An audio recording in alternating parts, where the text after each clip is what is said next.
Revenge with Karen. It started with the scream of a production alert, one of those high-pitched tones you only hear in server rooms and horror movies. But that part comes later. Long before the system flatlined and Kyle's soul tried to escape his body through a Zoom call, there was me, the backup lady. Senior Data Integrity Engineer, or as Kyle would later call me, Miss Doomscroll. Cute, right? Had spent 6 years building out our environment's data validation framework, and redundancy lattice like it was the Eiffel Tower made of code. Nightly backups, checksum verifications, conditional data integrity sweeps. My scripts ran so smoothly, the servers probably thought they were being tucked in with a bedtime story. I wasn't paranoid, I was precise. You know that scene in every disaster movie where the scientist warns everyone, they laugh until the volcano explodes. That was me, minus the volcano, plus a Kyle. Kyle parachuted in during what HR called a reorg, and what everyone else called the Hunger Games, Saw S edition. He showed up to our Monday sync in a blazer over a SpaceX t-shirt and introduced himself as someone who likes to challenge legacy assumptions. By Wednesday, he'd already posted a Slack message that said, "Backups are just fear with a folder name." I wish I was kidding. But before we go deeper into this corporate Greek tragedy, quick sidebar. If you're one of the 97% who binge these stories without subscribing, now's your chance to click that little button. It helps more than you know. Toss us a like too, it keeps our coffee pot warm and the petty vengeance flowing. Now, back to Kyle, who believed lean ops meant cutting anything that didn't sparkle in a demo. He ran on buzzwords and cold brew. He never met a testing protocol he didn't think was legacy bloat. I kept my tone polite, my language diplomatic. But inside, I was watching this man juggle gasoline and matches. I'd seen his type before, confuse recklessness for innovation, fire the people who warn them, then wonder why the fire alarm's blaring at 3 a.m. At first, it was little things. He'd sigh during code reviews. Why are there 6 stages of validation for one entry form? Asked, eyes glazed over. I replied, because there are 1.2 million customers who might enter their email address as Gmail.com and expect to still receive invoices. He laughed. We can fix that downstream. Downstream. Like broken data, just floats politely into a pipe labeled fix later.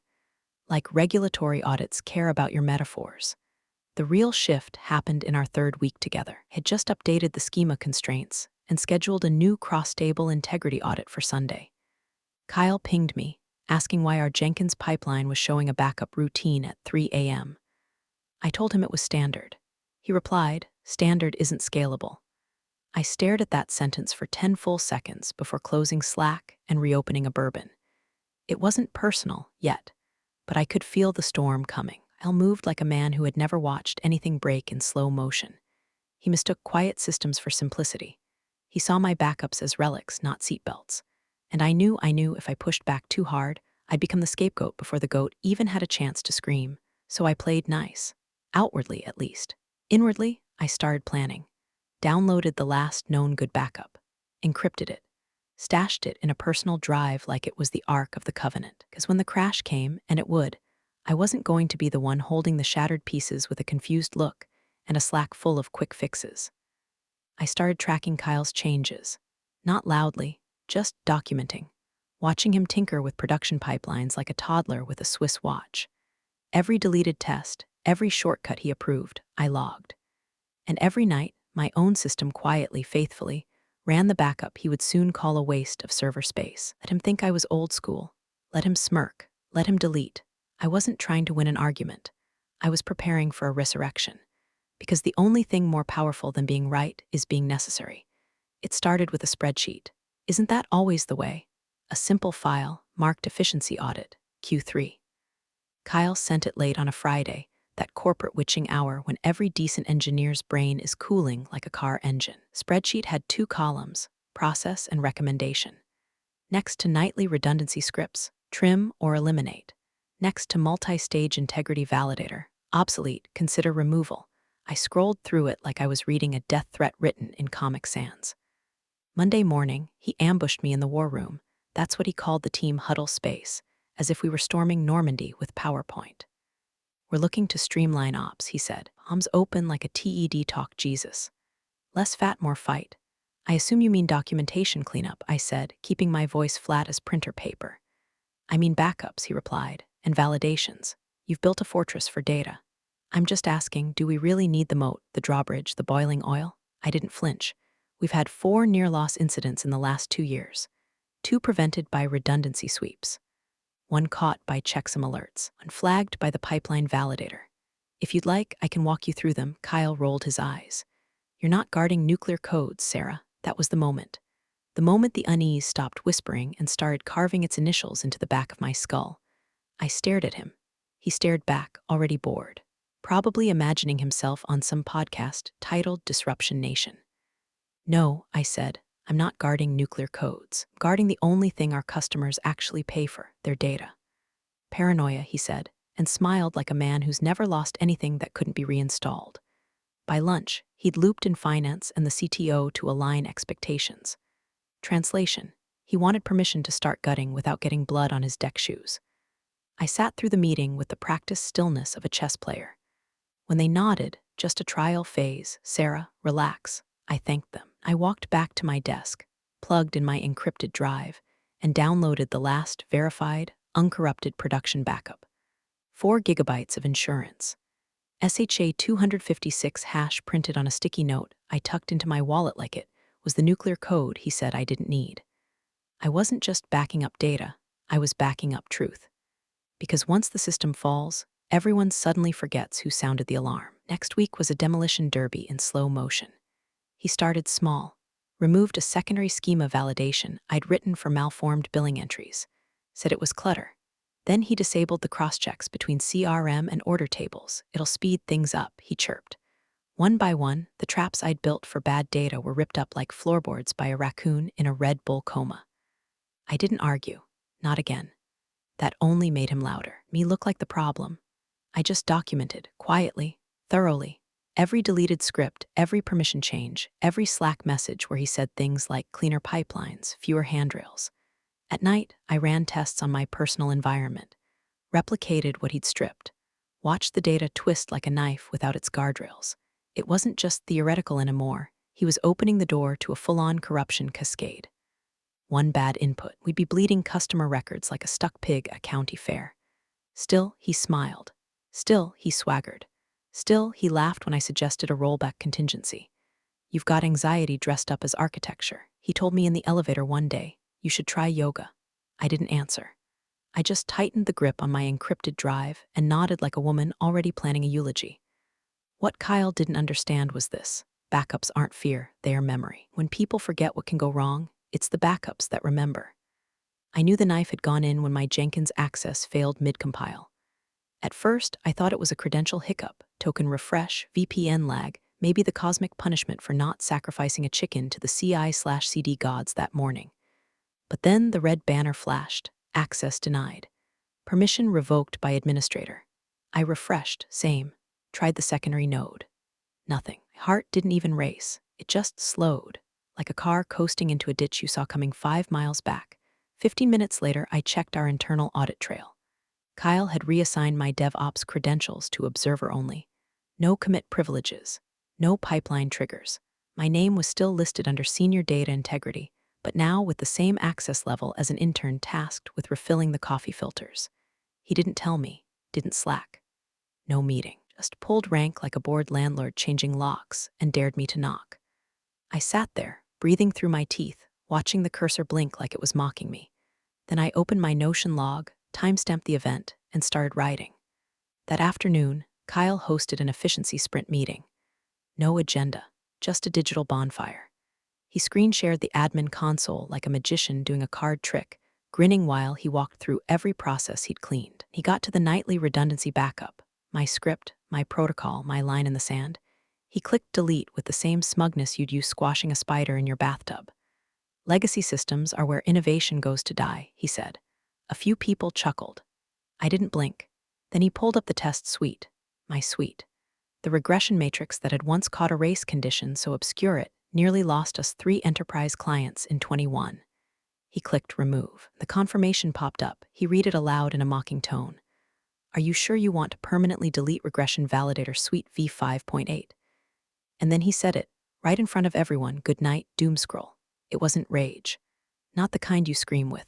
This was cold rage. No oxygen, no fire, just pressure. I smiled. I nodded. I jotted the timestamp, the file name, the Slack thread, the admin log entry, the names of every damn person who laughed. I didn't report it to HR. What would I say? My boss is too confident and not scared enough of catastrophic data loss. No, this wasn't their jurisdiction. This was a slow-motion homicide, and I was documenting the fingerprints. I started treating the company like a crime scene. Every deleted validator, I noted. Every permission stripped, I flagged. Every warning he ignored, I copied into a private encrypted log stored off-network. I kept everything, his Slack gags, his DevOps changes, even his dumb little PowerPoint slide that said redundancy is redundancy. He really thought that one landed. Every evening, I ran sanity checks from my personal environment, fed it malformed data, watched the system twitch like it had nerve damage. Without the validators, it let garbage in like a nightclub bouncer on Ambien. Most surreal part? He thought I was defeated, treated me like a broken toy. "You've got a good poker face," he said once. "I was worried you'd fight back." I smiled. Only when it matters. He didn't know I was still backing up the production environment once a week via a shadow sync I'd embedded months ago. He didn't notice the encrypted logs I emailed to myself using file names that looked like cat memes. Didn't care to read the monitoring alerts that showed the early signs of data instability, not when they came from systems he was already planning to sunset. Kyle thought he'd won because he had the controls. What he didn't realize was, I'd already memorized the cockpit. Let him fly blind. Let him feel invincible. I wasn't there to stop the crash. I was there to be the one holding the black box when it all burned down. The ticket was labeled UI display glitch. Uncritical, harmless enough. A minor visual bug in the customer dashboard, dates showing in European format instead of US. No one's credit card was overcharged, no sensitive data exposed, no sirens going off. Just a handful of confused users asking why their invoices looked like they came from a French time machine. In any other timeline, it would have been pushed to the next sprint, buried under a backlog of real issues. But Kyle saw it as an opportunity. "The board is doing a live demo Monday," he said during our Thursday check-in. "We fixed this now, we look sharp, velocity cells." He actually said that, velocity cells, like we were racing a Formula One car made out of customer data and chewing gum. The plan was fast, too fast. He wanted to bypass the QA environment, push the fix straight to staging, then go live Friday night. I sat through his presentation. No validators, no rollback plan, not even a post-deploy verification. Just raw push and pray. "It's a UI tweak," he shrugged, sipping cold brew like he was in a stock photo. "There's no risk, no risk." Like that wasn't the same staging branch we'd recently used to /B test a new subscription model, meaning it still had back-end links to revenue-impacting workflows. I opened my mouth, closed it, looked around the Zoom call. No one else was going to say it, so I didn't either. I smiled, nodded once, and marked the date.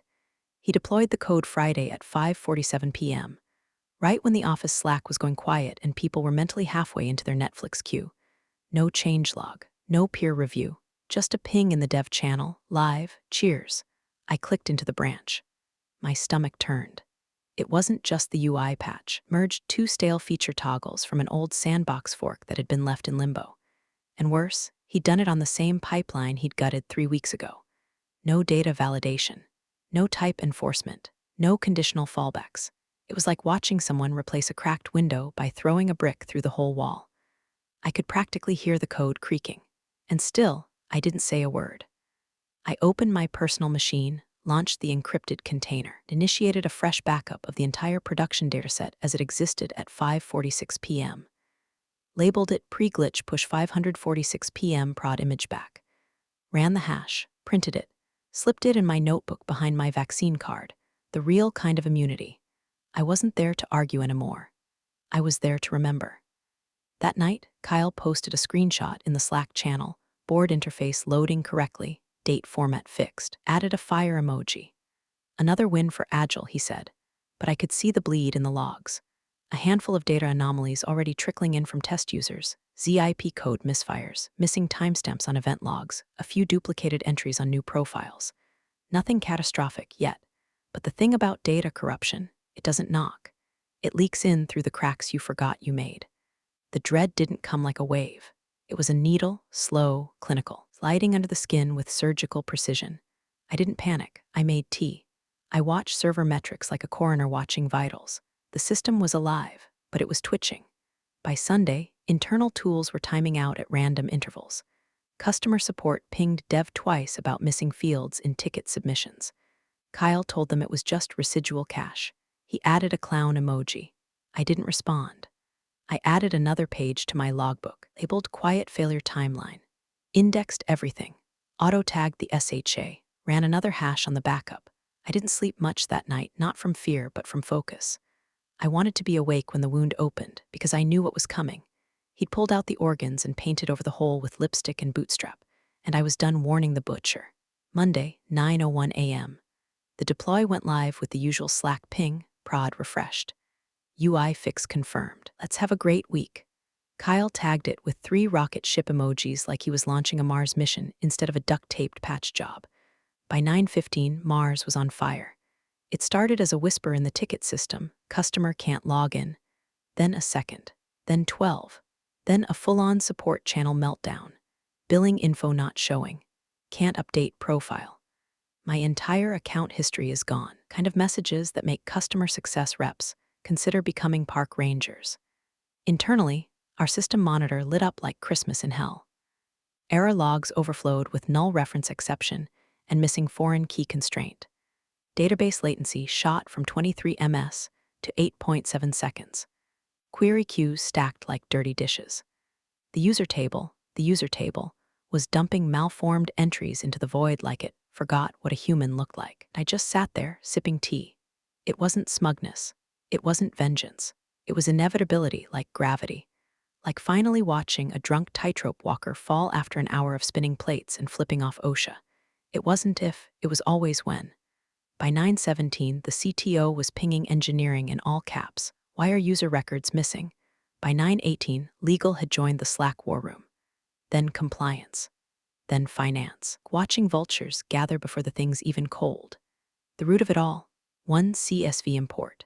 A partner firm's automation script fired off early, something we'd warned Kyle about 2 sprints ago when he said we'll worry about that if it breaks.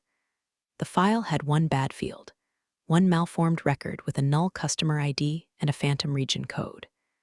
That single record bypassed Kyle's stripped-down pipeline. No validators, no schema checks, no sanity failsafes. Slammed straight into prod like a nail through a water pipe. From there, the cascade was poetry and horror. That orphan user entry spawned 3 corrupted subscriptions.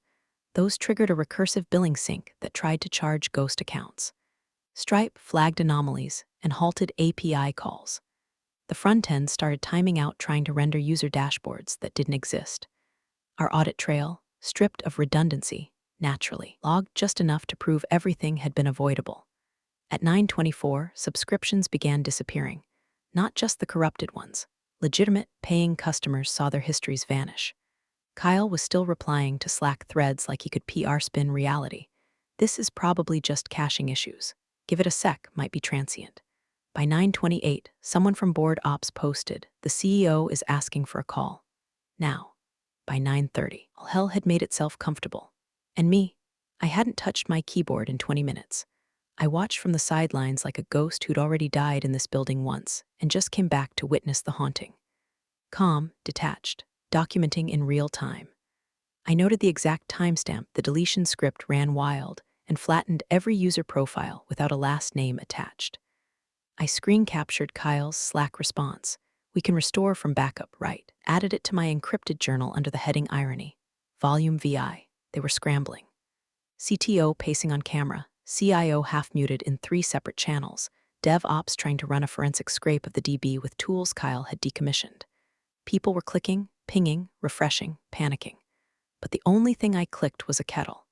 I already knew there was no backup. Not theirs, anyway. I already knew there was no validation script to save them. No alert system. No failsafe. Because Kyle had traded it all for velocity. 14 minutes. That's how long his golden deploy lasted. 14 minutes from launch to collapse. From rocket ship emojis to full systems failure. And I had 14 pages of logs, 1 pristine backup, and all the time in the world. At 9:41 a.m., Kyle turned gray. not metaphorically. Literally. The kind of gray usually reserved for ash, unpoured concrete. Men who just realized they backed over their career with a dump truck made of hubris.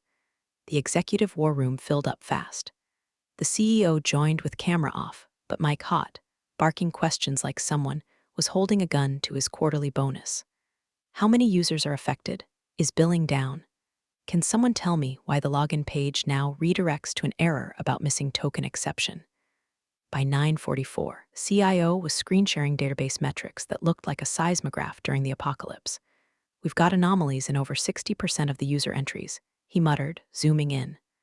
Nulls, foreign key violations, duplication loops, Jesus. Legal joined next, then finance, then compliance. The whole company's spine walked into that meeting and collectively slipped a disc. Audit deadlines were 4 days away. It promised regulators a stable export of customer records, including billing cycles, address logs, and consent history. All of it lived in the very table that now looked like a Jackson Pollock painting made with bad data and panic sweat. And Kyle started spinning. I think the issue's isolated, he said, wiping his forehead with the sleeve of his hoodie like a man auditioning for a nervous breakdown. Worst case, just restore last night's backup and roll forward from there. A silence so heavy it had mass. Then the CIO, calm but razor-sharp, asked the question, didn't we have backups? All heads turned. Kyle blinked. She deleted them. I looked up from my tea. She what now? The CEO asked, his voice flat enough to iron shirts. Kyle cleared his throat. The old redundancy protocol was flagged as inefficient. We agreed to deprecate it. She signed off. Now, let's pause, because here's the thing about corporate meetings. Truth doesn't always rise first. What rises is ego, lies, excuses, and in Kyle's case, a desperate Hail Mary built out of revisionist memory and verbal grease.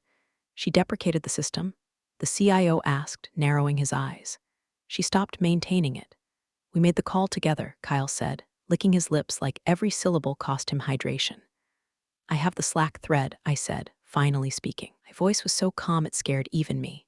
You told me backups were fear with a folder name. Then revoked my DevOps access. Then deleted the jobs yourself.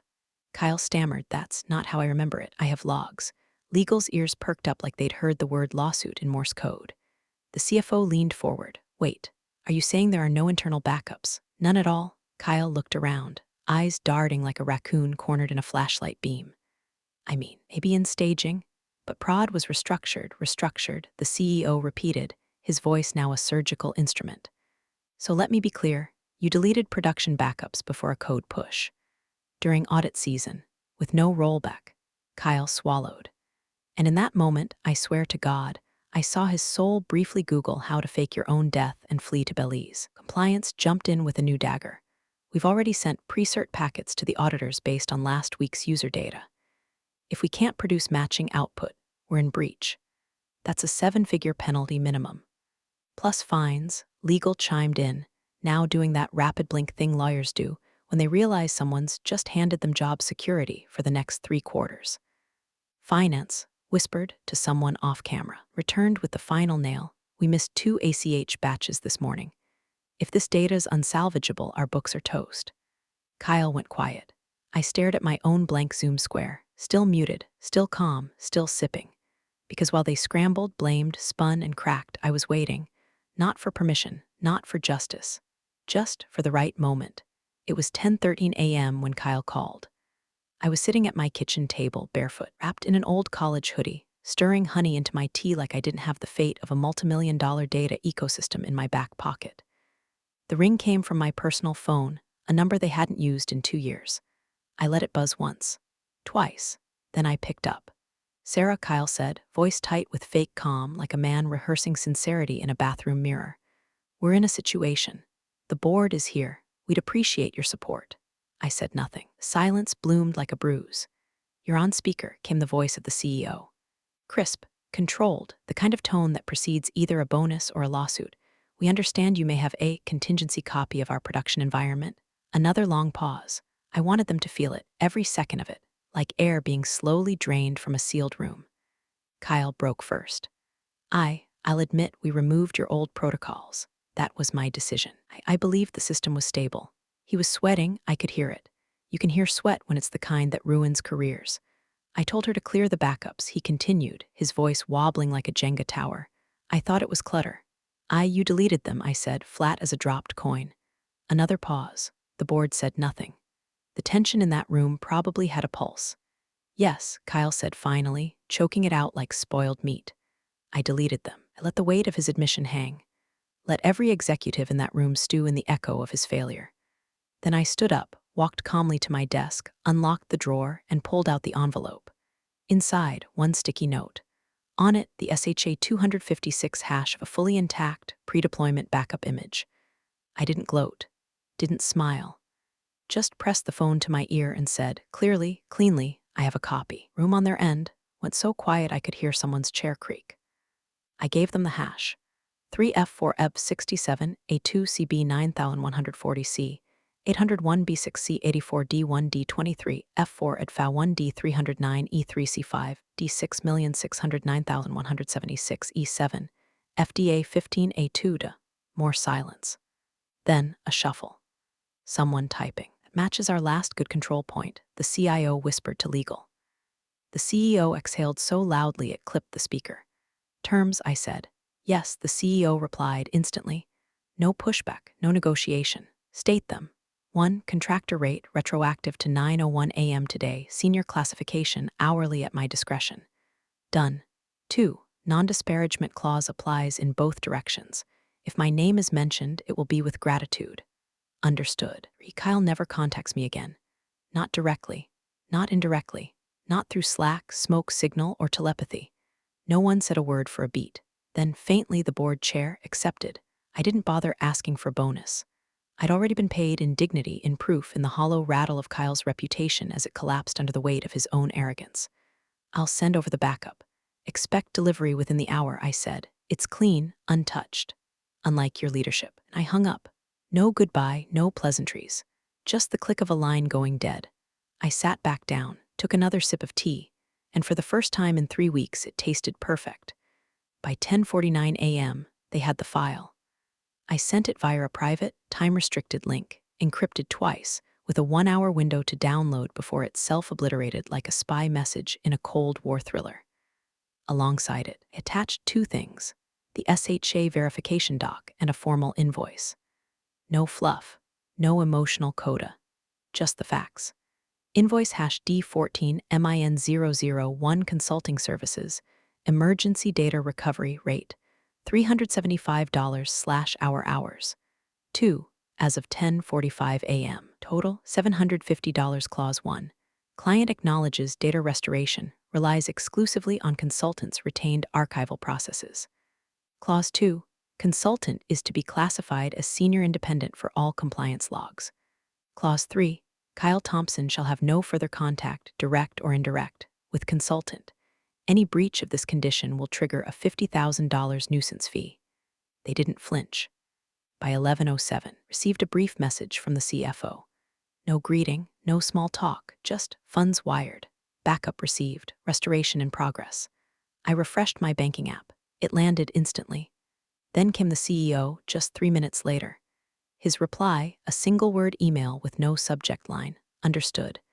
I leaned back and opened the live monitoring dashboard out of pure morbid curiosity. They'd routed the restoration through a shadow cluster I set up 2 years ago, of the last pieces Kyle hadn't dismantled, probably because he never knew it existed. Tables came back online like ghosts returning to flesh. First login records, then subscription metadata, then full user profiles, billing cycles, transactional logs. I watched as the corrupted entries were overwritten by clean ones like a tide washing away footprints. The entire production spine clicked back into place with the same precision Kyle had once called overkill. It was surgical, perfect, mine. I imagined the war room now, a silence that wasn't reverence, but the stunned hush of people realizing they almost fell off a cliff because a man with no helmet said he could fly. At 11:42, the compliance team confirmed parity checks matched the last auditable snapshot. They were saved, not by Kyle, not by DevOps, by the process they'd laughed at, the person they sidelined. The backups, they said, were just fear in folder form. Didn't message anyone, didn't log into Slack. I didn't need the applause or the backpedaling. I'd already won, quietly, entirely. Kyle's Slack profile went inactive just after noon. Not deleted, not reassigned, just silent, like someone yanked the plug mid-sentence. Good. Let the system remember the lesson. As for me, I closed my laptop, finished my tea, and finally, after 3 weeks of holding my breath underwater while the ship kept sailing toward the rocks, I exhaled her terms, her price, and now her peace. There was no announcement, no company-wide farewell, no thank you for your leadership during a time of innovation LinkedIn posts soaked in passive-aggressive eulogies. Kyle just disappeared. By Tuesday morning, his profile photo was gone from Slack. His calendar showed as unavailable. Someone from IT quietly reassigned his Jira tickets to an intern named Melissa. The board issued a statement around noon. Bland beige paragraph stuffed with words like refocus, operational pivot, and critical realignment. The kind of language companies use when they're too embarrassed to say, we let a fool steer the plane into the ocean, and now we're patching the wings with duct tape and prayer. No one said his name again. Not in meetings, not in emails, not even behind closed doors, which in tech is as close to erasure as it gets. I didn't go back. Never even considered it. Voice had cleared, the backup worked, and my dignity was intact, cleaner than it had been in years. My badge was still somewhere in my junk drawer, right next to an expired Starbucks gift card and the broken promise of corporate loyalty. Instead, I updated my resume. No fanfare, no emojis, just one clean line added to the top, independent data integrity consultant. The first client came within the week, a friend of a board member, then 2 more, then 6. Apparently word spreads fast when you're the woman who saved an entire company with a file no one believed in. A file you were mocked for keeping. In every contract I signed, I added the same line, always in bold, always near the top. Backups will not be questioned. Some clients smirked, some asked, most just nodded. I didn't elaborate. I didn't need to. But every once in a while, a networking event or a casual client dinner, someone would ask in that slightly too casual voice, "Hey, didn't you work with that guy, Kyle something?" And I'd smile the way you smile when you smell rain after a fire. He lasted 14 minutes, I'd say. And then I'd change the subject. Thanks for joining the fun, you office survivors. Subscribe for more switch-flicking drama. Let's make your former coworkers sweat.